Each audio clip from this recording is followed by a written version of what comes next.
So I'm not really like most men, or haven't been, where they can get a flat pack. They can just take one look at the picture of what it needs to look like when it's assembled, and they can pretty much just figure out what needs to be done. When it comes to changing a tire, there's no anxiety, there's no issue for them. They can just get on with it. I haven't been like that. I've been like that with software. So, you give me a new piece of software, I generally won't have to look at the manual. I can generally just get a hang of how to use the thing, just intuitively figure it out. But when it has come to practical things like furniture assembly, DIY, those kind of things, I've just never really had the intuition for it. Now, some of that has been practice. Some of it is just a lack of practice, a lack of confidence. But a lot of that, I feel, was down to just the way that my brain was wired. No matter how many times I tried, I just couldn't get my head around it, right? So I tried building up my confidence. I tried getting somebody to teach me. I tried just having a go, having some practice, and I would find the experience rather traumatizing, if I'm honest with you. I just find it very, very difficult, and I just felt like, okay, this is something I just can't do. Like some people feel like they have two left feet, and no matter how hard you try, they just can't learn how to dance. They just can't figure that out, and then they just give up. That's kind of how I felt like with DIY, basically.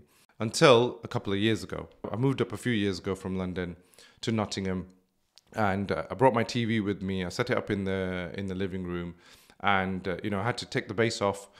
I brought it back over here, then obviously put the base back on, put it on the stand. And then one day I was fiddling around behind the TV. I think I had to connect my iPad or something like that, and the TV fell off its base. And I managed to catch it, luckily, so I didn't break the TV, thank God. But I thought that was a bit odd, and took a look at the base, and it looked like it had broken, right? So it looked like the TV had broken off the base. So I was feeling down on my luck. I was lamenting myself. And normally in this situation, my first port of call, like I just normally just automatically just default to calling my dad and just having a little bit of a rant and, switching the panic button on and saying, right, my TV's broken, this has happened. And then he just normally just tells me off, but he normally has to just calm me down and say, okay, don't worry about it.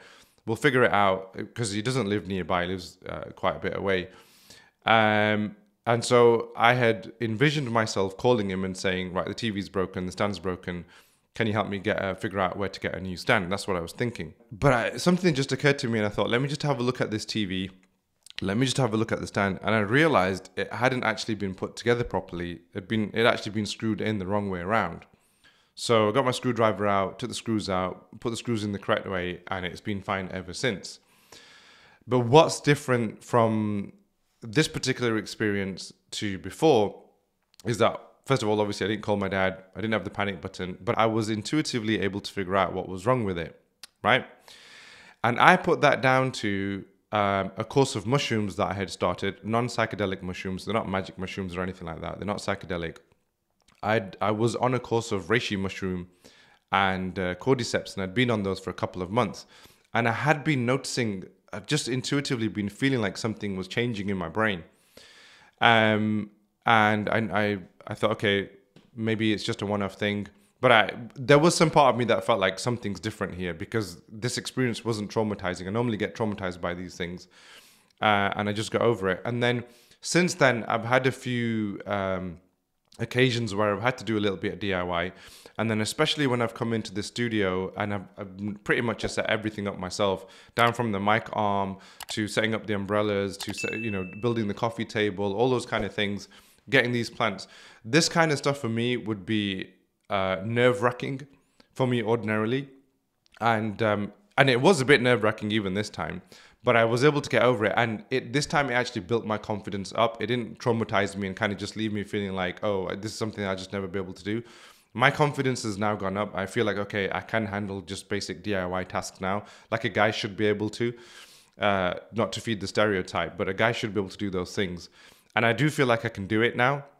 I feel very confident with these things now. And I put that down to basically the mushrooms, right? Reishi mushroom and cordyceps. I don't know specifically which one did this. Possibly, my Hakeem seems to think it was a reishi. I think it was a cordyceps. But I did read a book during that time as well. It was a book by Martin Sheldrake. I'll link it in the description below. And he does talk about mushrooms. And the key thing about mushrooms, fungi basically, is that they're neither a plant or an animal. They're a species of their own. So they're not an animal as in, you know, it kind of thinks and just it kind of functions like a mammal and it has children and all that kind of stuff. But it's not quite a plant either. It's not quite a herb in the same way.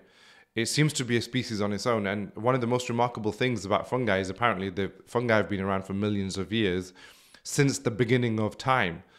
But it seems to be a species on its own. And I think scientists are now starting to recognize this and discover this and realize that mushrooms shouldn't be looked at as plants, but they should be looked at as a category completely of their own. And a couple of the things that this man talks about in this book is that, like, you know, networks of trees in forests, like trees communicate with each other from, like, trees can communicate with each other like really far away. And that there's like some sort of neural network that takes place as to how trees are able to communicate with each other. And I believe it's fungi that allows that communication to take place. So fungi seem to be like neural networks. And there was an experiment that was done, and some fungi was placed like on a map on a board, and then there was like a maze that was created, and the fungi was able to work its way out between the maze. So it's like this neural network. Fungi seem to have some sort of neural network capability or some sort of attribute. And I think what happened was, by taking these mushrooms, whatever neural network, whatever wiring in my brain was off, it got patched up, it got fixed. And now I'm able to do the DIY stuff. Yeah, I think that's what's happened. So I've become a big fan of mushrooms. I'm not a big fan of these mushroom complexes where they just pack, because I think it's just marketing hype, they just pack loads of mushrooms into one kind of mushroom complex. I know mushrooms are taking off at the moment. I don't really agree with that, but singular mushrooms, if you know what issue that you have, I think a singular mushroom can be really powerful for that. So I've become a big fan of mushrooms. At the moment, I'm on turkey tail, which is very calming and stuff. But yeah, this whole thing about neural networks is very interesting. Maybe that's why psychedelics are really good as well, or can be really good, because they can just kind of rewire your brain. So, you know, people who have just kind of, you know, they talk about things like neurodivergence, ADHD, these kind of things. I haven't tried this myself, but I suspect that mushrooms could help with rewiring of the brain. You know, it would need some further research and it need looking into further. It's definitely helped me get over certain mental blocks that I just thought wasn't me, that I thought I could never get over. And I've tried different ones since as well, and they've all had their individual benefits. But yeah, rewiring of the brain with mushrooms is definitely a thing, and it's definitely been a lived experience for me. If you have any questions about the content or the subject matter, the things that I've discussed in this video, then please sign up to my Discord. The link is in the description below. It's a small app that you can use, very similar to how chat groups used to work before. You can be anywhere in the world and sign up for it. All you have to do is sign up via Patreon, which will then give you access to the Discord app. It is a like-minded community of other people that are talking about the same things, where we can just speak openly to each other. You might have some questions of your own, or you might have some insight of your own. Come and talk to me, come and talk to others. We can share ideas with each other, and we can grow as a community.